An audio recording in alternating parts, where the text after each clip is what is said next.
When should we stop talking about this? Our analysis showed something really powerful. You're 36% more likely to stay married when you thoroughly discuss that entire situation.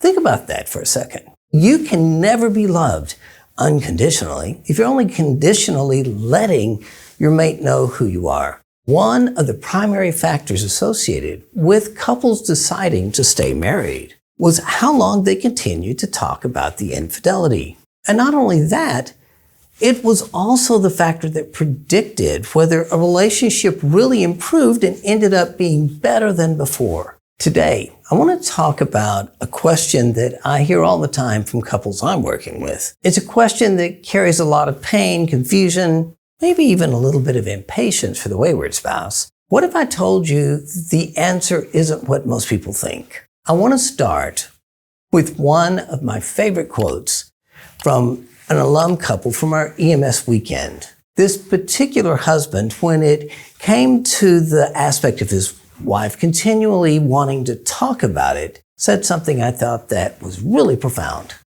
He said, "And she gets to do that as long as she wants. And I have forever lost the right to say, why can't you get over this?" What struck me about those words wasn't just the patience and I think the deep concern and commitment he had to providing a safe place for his spouse to be able to process what had happened and to heal. You see, he wasn't asking, when do we get to stop talking about this? Rather, he was asking, how can I support her? You might be thinking, but doesn't dwelling on it just make things far worse? And you know what? That's a common misperception. And frankly, it's often what traditional therapists advise. But our research tells a very different story. Last August, we repeated a significant survey that was first conducted in 2002 by Peggy Vaughn. She was a pioneer in the field of infidelity recovery. But this time, we added something crucial, which was we surveyed the wayward spouse in addition to the betrayed spouse. And you know, those results were absolutely fascinating. Using a technique called multivariate logistical regression, a fancy term for a sophisticated data analysis, we discovered something remarkable. One of the primary factors associated with couples deciding to stay married was how long they continued to talk about the infidelity.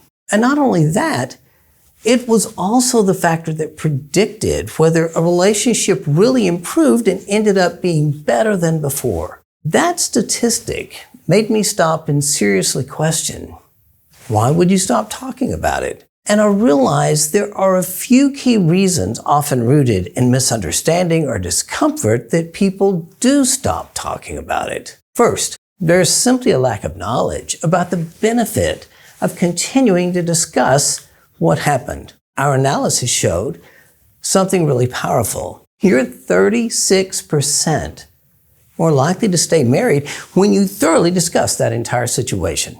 Think about that for a second. I know many therapists, and it's perhaps out of their own discomfort or their misinformed desire to get couples to move on, that actually encourage couples not to talk about it. That tragically makes things worse. It increases the probability of divorce. I had a lady recently tell me a story. On her second session with her therapist, she asked the therapist, when are we going to talk about the affair? The therapist said, well, we're not. We're going to put the affair in a box. We're going to tie string around it. We're going to put it up at the top of that closet over there, and we're never going to open it. My client got up and started to walk out, and the therapist said, where are you going? We're not done yet.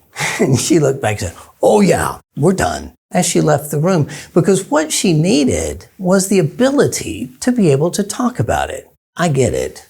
The instability that comes from being completely authentic and vulnerable feels counterintuitive. It's hard, but knowing the facts changes everything. We found 27% of couples reported having a marriage better than before as a result of talking about it. I know that there's temporary instability when we're intimate, when we're authentic, but in the long run, it provides a profound connection. When you understand those facts, why would you stop talking about it? The beauty of that opening statement my alum couple made, and I have lost the right to ever say, why can't you just get over it?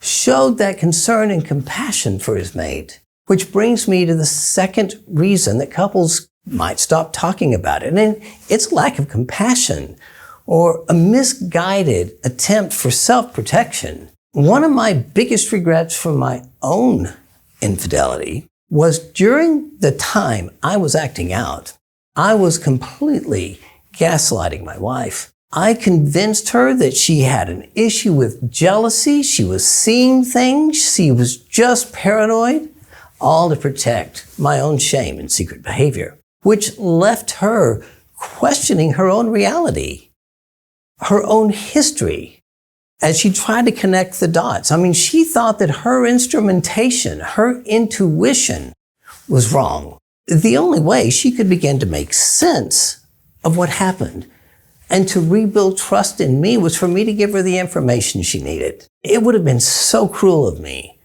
if I'd withheld those details and continued to reinforce the fact or convince her that something's wrong with her. Telling someone to just get over it without giving them the information they need is controlling the flow of information for your own self-protection, but it lacks any sort of love. True compassion results in you talking about it. And that's how trust is going to be rebuilt. And it's how a marriage truly becomes better than ever. You can never be loved unconditionally if you're only conditionally letting your mate know who you are. Third is shame.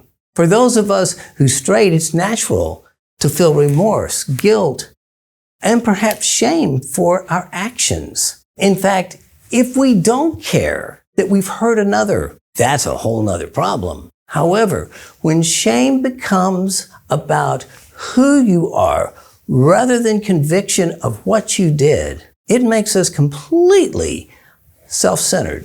Instead of having the compassion our mates need and giving them what they need to heal, we try to avoid our shame by refusing to talk. We might even play the worm card, making it all about us and how terrible we are, so that our partner, instead of getting what they need to heal, have to come rescue us. They have to pull us up from the bottom because we're beating ourselves up rather than being concerned for them.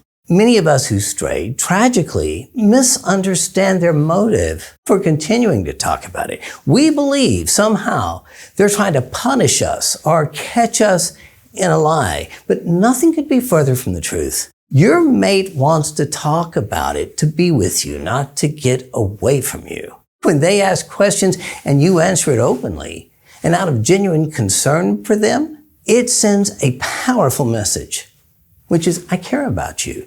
You matter to me. I'm here for you. I'm willing to make restitution. I'm willing to do whatever it takes to help you heal because I did this and I want to help you. It's this question and answer discussion that slowly begins to rebuild the attachment between the two of you. Just this morning, I was talking to a couple and her husband asked, have you had any triggers lately? She said, well, I just had this random thought yesterday about someone you mentioned during your disclosure 2 years ago. And he said, well, what happened? And she just said, it came to mind and I can't quit thinking about it. Do you mind if I ask? And he said, sure, let's talk about it. And ultimately, they talked about it. He answered her questions. And do you know what her response was? Thank you so much for helping with that and answering the questions and for not being defensive. She wasn't trying to trap him. She was just trying to get something off her mind. And that generally is the motivation. So back to our initial question. When should you stop talking about it? With one significant exception, the frequency of discussing the infidelity does fade over time. Two factors determine the speed with which that occurs.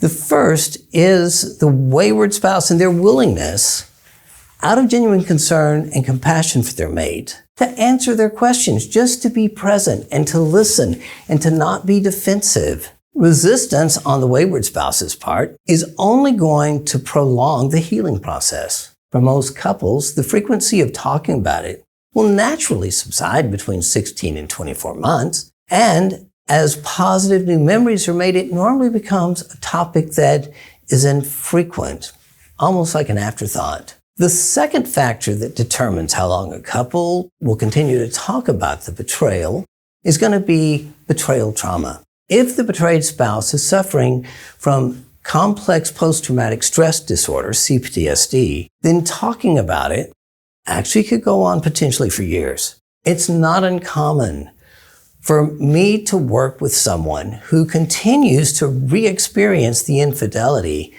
as if it happened just yesterday.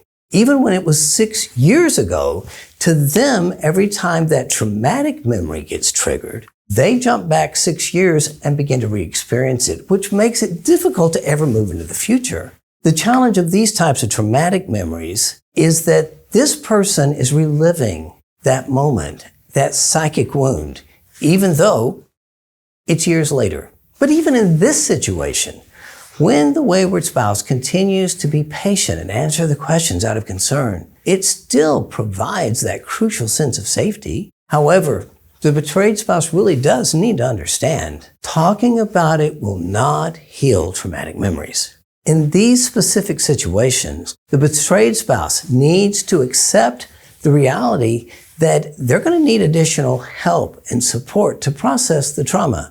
I'm not talking about being 6 months out or 12 months out or even 16 months out. But if you find the frequency of those triggers continue in the intensity and it's not fading, that's your sign that you have to do some work to heal those psychic wounds. Perhaps the answer to when should you stop talking about it really lies in whether that conversation that you're having is going to be constructive or destructive for the marriage and for the betrayed spouse. For the average couple, it's still going to be a topic of conversation for 1, 2, 3 years. But the frequency really should be changing over time. If you're 18 months beyond D-Day and you're still talking about it frequently and it doesn't seem to be improving, I'd encourage you to ask 2 questions. Ask yourself, why are we still talking about it? And how is talking about it helping us move forward to a new life? These questions can help you determine the benefit of continuing to talk about it or perhaps identify that there's another issue that needs to be addressed. Remember, the ultimate goal isn't just to talk about it for the sake of talking about it. It's to build a better life together. It's to create a shared history where we both understand and feel the other person cares. If you find yourself stuck or you want to discover more productive ways to talk about what's happened, I want to strongly encourage you to take the EMS weekend or EMS online course. These programs will give you the tools to make those conversations far more constructive. You can find links to EMS Weekend and EMS Online in the description below. I want to thank you for watching this video. If it resonated with you, please hit the like button and subscribe for more content on healing and relationships.